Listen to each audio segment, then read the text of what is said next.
ayat 31 sama 32 tentang kesaksian.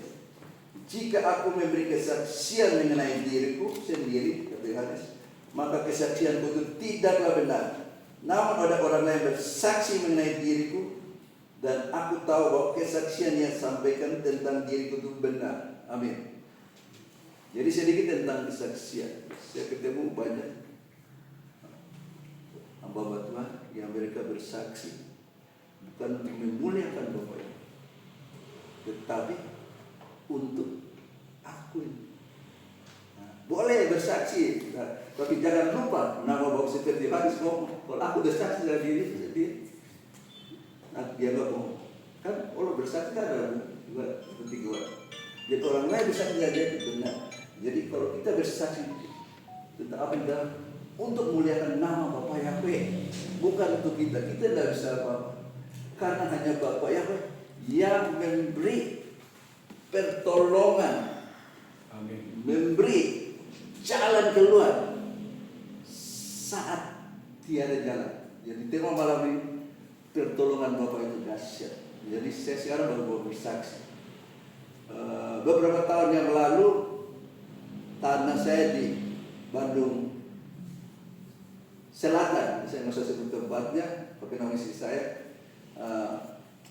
bermasalah berarti ada yang menyerobot tanah saya, dimasuki, ditanami. Jadi ada penjaga di sana ngomong, waduh tanah ibu didudukin. Jadi ya kita lapor ke Kades untuk bertemu. Wadeka punya surat-surat, hanya kwitansi bodong. Intinya dia mau kuasai tanah itu. Akhirnya ngotot tidak benar. Ayo kita sampai ketemu di pengadilan. Kalau saya menang saya dapat sekian. Kalau saya salah malah saya di penjara. Waktu itu yang orang yang jaga di sana itu di sana berbisnis pakai pengacara. Dia kasih pengacara yang urus. Tapi pengacara saya bilang nggak mampu, jadi sisanya anak saya lapor. Jadi selama proses kurang lebih 1 tahun, saya nggak mau ikut campur. Biar aja begitu cara mereka, biar aja, saya nggak mau ikut campur. Berjalan proses sampai panggil saksi-saksi semua, sampai terakhir sudah gelar perkara, dari polisi minta surat yang asli, karena jangan kasih ini penipuan. Jadi kita harus hati-hati, jangan kasih. Nanti kasih itu punya bukti apa? Punya tanah, bukti apa? Punya bukti. Tetap kalah dengan dia. Setelah itu kita hentikan. Sudah, hentikan aja. Percuma kita lanjutkan, buang-buang waktu dengan istri saya dan anak saya nggak ikut campur. Terus yang jaga ini, akhirnya ini ketemu ada seseorang yang mau garap tanah saya itu, baru kita mau proses. Karena waktu itu belum ada yang garap. Jadi kalau kita usir orang yang mau saya tanah itu, ya kita di Bandung, dia di Bandung sana, dia di minggu depan dia datang lagi. Akhirnya kita ambil keputusan dosen. Lapor ke semua aparat lengkap, dosen. Ini kali baru saya turunkan. Saya minta Bapak campur tangan. Saya minta kuasa Bapak dahsyat. Saya percaya kuasa Bapak sungguh dahsyat dan ajaib. Proses minta dosen dia udah tanam 2 bulan mau panen. Sampai kepala desa minta waktu, kalau bisa kasih 1 bulan, nggak bisa. Kalau dia mau datang minta maaf, dia dikasih, dilanjutkan sampai tanaman itu berhasil. Saya sampai ke sana, saya tiup shofar di sana, benar-benar dahsyat. Wow, luar biasa. Saya tiup shofar di sana, saya percaya kuasa Bapak yang dahsyat. Akhirnya pada hari H kita panggil dosen itu datang. Orangnya nggak berani, yang tadi mau turunkan ormas. Orangnya nggak berani, malah anak buahnya polisi aja, silakan lapor ke polisi. Polisi yang berjaga-jaga, yang petugas yang berjaga-jaga juga nggak berani dekan. Mereka hanya mantau dan bilang, dosen jam 11 dosen, mulai dosen. Dosen terbaris butuh waktu 3 hari. 3 hari dosen. Kuasa Bapak yang dahsyat itu. Saya Aku benar-benar andalkan Bapak Yahweh apapun masalah. Pengacara saya nggak ada gunanya kalau percaya tangan Bapak Yahweh dahsyat. Kita nggak usah pakai pengacara lagi. Saya ada isi cukup bikin surat. Saya andalkan kuasa Bapak yang begitu dahsyat dan ajaib. Setelah itu di dosen selesai. Puji Bapak ya, nggak jadi masalah, jadi aman. Amin. Luar biasa Bapak. Itu saya bilang tanah yang satu. Ada yang satu lagi, ada orang dia udah bikin pondok di situ, pondok di situ.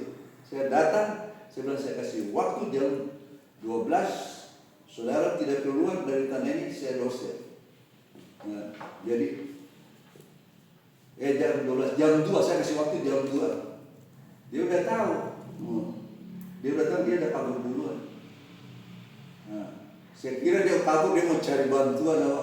Nah, akhirnya di dosen lancar, semua lancar itu. Kita mengandalkan kuasa Bapak yang itu dahsyat, dahsyat dan ajaib. Makanya jangan main-main. Kuasa Bapak itu benar. Tanpa pakai pengacara nggak ada hasil. Sekarang tanah udah nggak ada masalah. Sudah tinggal tunggu pembeli yang sudah tertarik, sudah mau datang, tinggal lagi dalam tahun yang luar biasa Bapak dosen. Jadi dalam segala hal kecil atau besar, panggil nama benar nama Bapaknya dalam nama Yesus Mesias itu dahsyat, mujizatnya dahsyat, bukan nama palsu. Bisa kasih tahu, nama palsu itu nama Asus itu nama palsu. Saudara panggil itu nggak akan ada mujizat. Hanya di dalam nama Bapa yang di dalam Yesus Mesias mujizat dan dahsyat sekali. Percaya saudara lakukan. Sekarang kita lanjutkan. Yohanes 1 ayat 12. Kalau ada yang baca boleh tolong baca biar lebih cepat. Pak Iwan.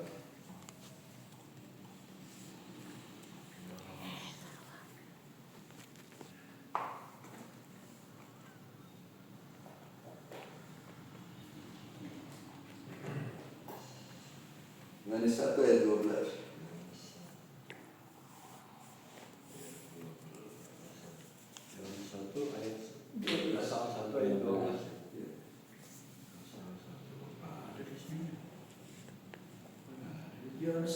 Ya, silakan Pak ya, saya baca aja nanti Pak Ali bisa itu ya. Ali nanti Ustaz 5 ya. Yohanes 1 ayat 12 berkata demikian. Firman Yahweh, namun berapa banyak orang yang telah menerima Dia, kepada mereka Dia telah memberikan otoritas untuk menjadi anak-anak Elohim, yaitu kepada mereka yang percaya dalam namanya. Namun orang yang percaya kepada nama Bapa Yahweh diberikan otoritas kuasa. Siapapun namanya, kita sudah diberi kuasa. Panggil nama Bapa Yahweh itu dalam nama Yesus Mesias. Sungguh dahsyat dan ajaib, mujizat. Jadi bukan nama kalian-kalian seperti nama Asus itu. Yang kalian-kalian benar. Iya, ini semua orang didengar. Nama yang benar, kenapa tidak didengungkan? Karena ini direkam saya kirim ke YouTube biar orang tahu. Di dalam nama Bapa itu, dalam nama Yesus Mesias ada kuasa, ada mujizat yang dahsyat. Amin. Bukan main-main. Benar kuasanya dahsyat sekali. Kita sudah diberi kuasa, diberikan otoritas untuk menahan kekuasaan musuh, kekuatan musuh, menginjak ular sampai firman Tuhan lain ngomong sampai minum racun maut pun. Kau tidak akan mati, kau dilindungi Bapa Yahweh. Coba lihat tadi tanah itu. Istri saya udah frustasi, saya santai-santai aja. Habis itu andalkan kekuatan, saya udah pakai Bapa Yahweh. Jadi saya mau ikut campur. Begitu saya turun tangan, Bapak Yahweh turun tangan. Beres. Luar biasa dahsyat Bapak Yahweh. Luar tangan Bapak Yahweh. Nah sekarang Pak Iwan pasal 5 ayat 2, 4. Yohanes 5 ayat 24. Ayat 24.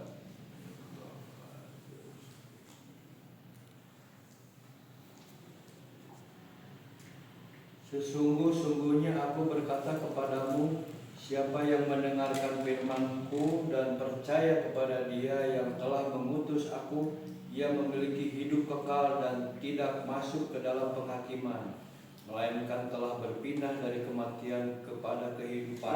Amin. Nah, saya baca bahasa yang dibawa. Sesungguhnya Yesus berkata kepada siapa yang mendengarkan firman dan percaya kepada Dia yang telah mengutus Aku, ia memiliki hidup yang kekal. Amin.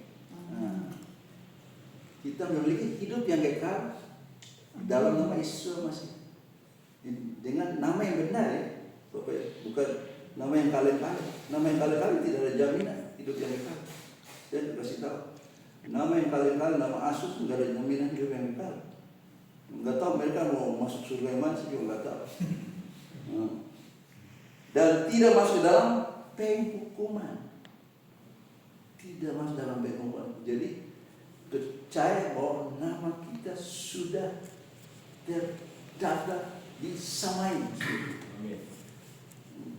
Jadi kita tidak mengalami penghukuman karena telah berpindah dari tadi itu kematian yang harusnya mati kekal jadi hidup kekal. Amin. Tidak turut dihukum. Nah, percaya, jangan ragu-ragu, jangan main-main dengan nama Bapaknya. Di dalam nama Yesus masih benar dahsyat. Kita harus proklamasikan, kita harus bagikan kepada teman, tetangga bahwa benar namanya bukan nama kaleng-kaleng yang bisa dirubah-rubah.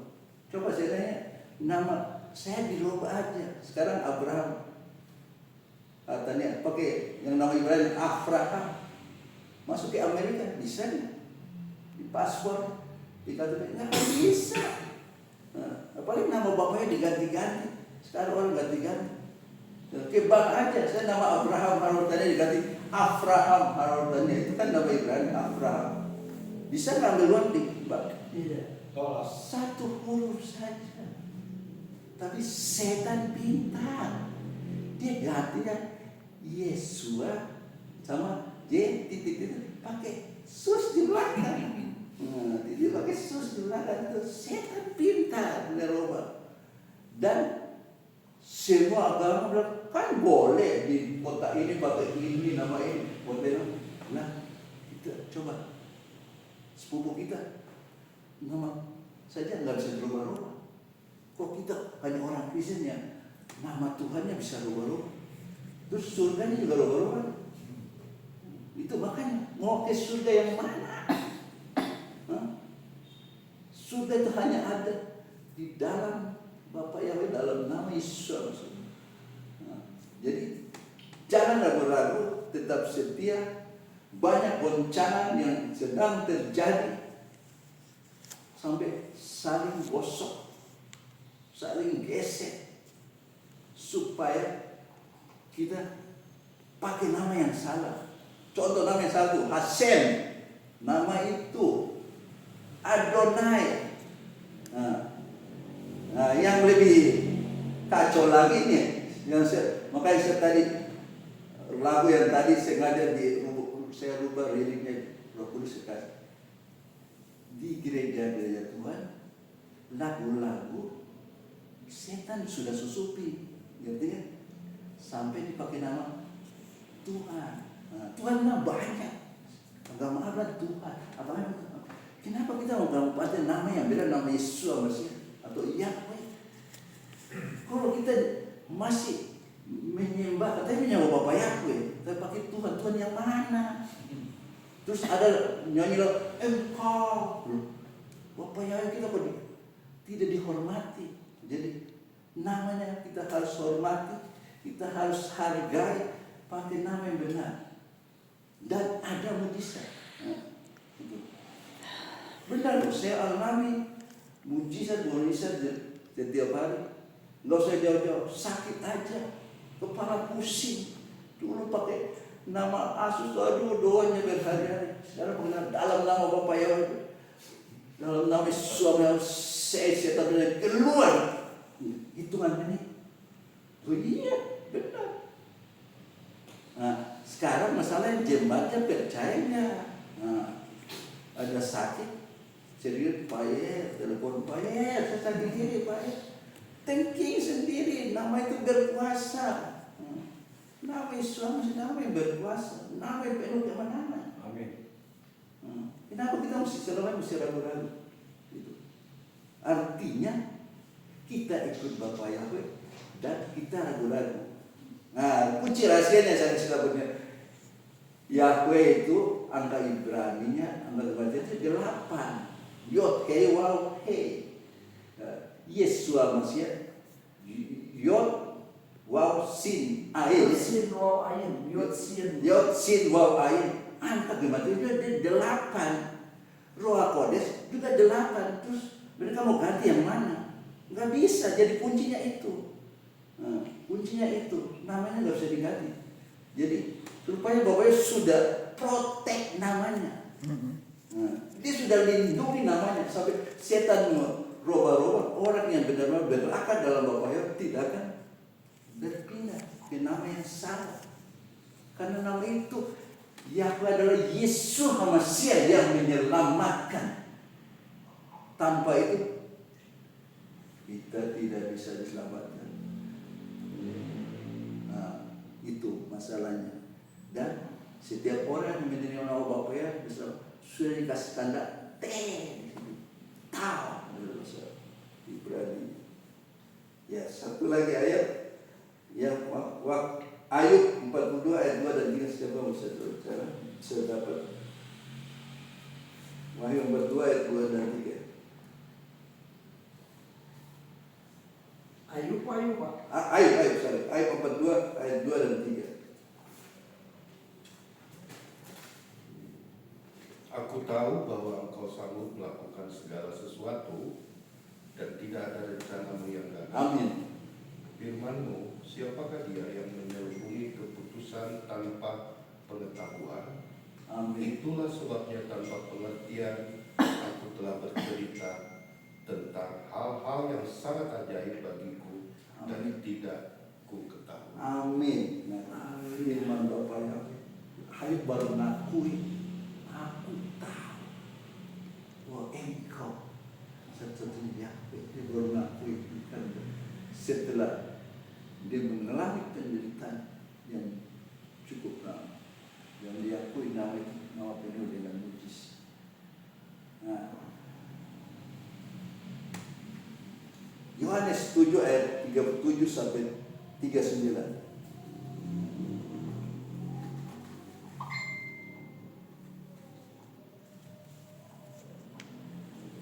Ada yang bisa bantu?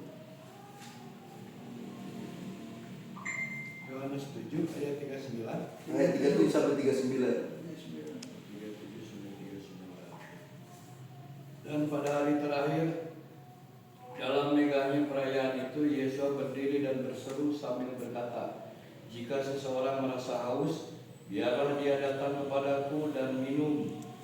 Siapa yang percaya kepadaku, sebagaimana yang telah kitab suci katakan, dari lubuk hatinya sungai akan mengalirkan air yang hidup."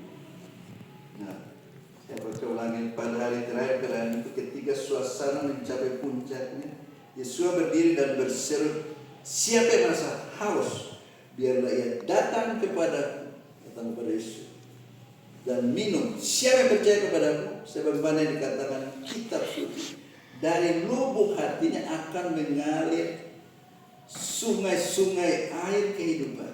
Apa yang dia katakan itu adalah tentang roh yang diterima oleh mereka yang percaya kepadanya. Karena pada waktu Roh Kudus belum turun, Yesus belum dimuliakan. Nah, ini bicara sebetulnya untuk bahasa roh, haus. Nah, jadi yang belum mengalami bahasa roh, minta. Jadi jangan bilang gereja ngajar-ngajar bahasa roh, enggak usah, nanti Roh Kudus yang kasih. Enggak ada itu bahasa roh, diajar aja. Enggak ada. Minta, haus dan lapar. Seperti coba Pak Iwan lapar 3 hari kayak apa? 3 hari lapar terus suruh makan. Wah, pilih dulu dihajar. Nah, itu kita haus dan lapar. Bapak aku haus dan lapar akan engkau. Mau roh Aku mau diurapi. Aku mau pengurapan. Aku mau bahasa-bahasa yang baru. Karena ada ayatnya. Gitu. Diberikan. Jadi jangan batasi Holy Spirit power. Karena ini mesbah doa Holy Spirit. Amin. Ngerti? Jadi semua harus alami. Jangan terus terang yang di luar sana. Kalau bahasa roh ngajar tidur enggak ada. Kita enggak ada.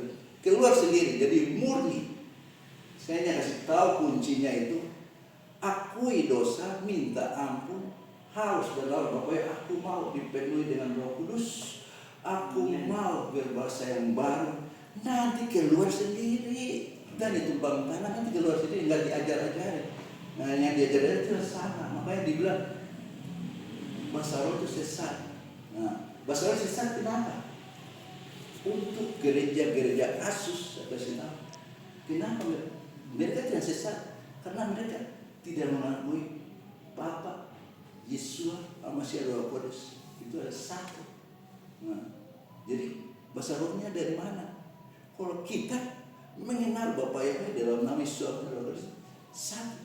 Jadi sudah benar kalau gereja menyembah Bapa Yahweh ada bahasa roh, nggak usah kaget, percaya deh. Nanti yang saya khotbah ini banyak komentar-komentar protes ya. Memang gua pikirin ini kan firman Bapak Yahweh. Kebenaran harus disampaikan supaya jemaat mengerti. Ngerti ya? Nah, satu terakhir ayat 1. Lukas 11 ayat 11 sampai 13.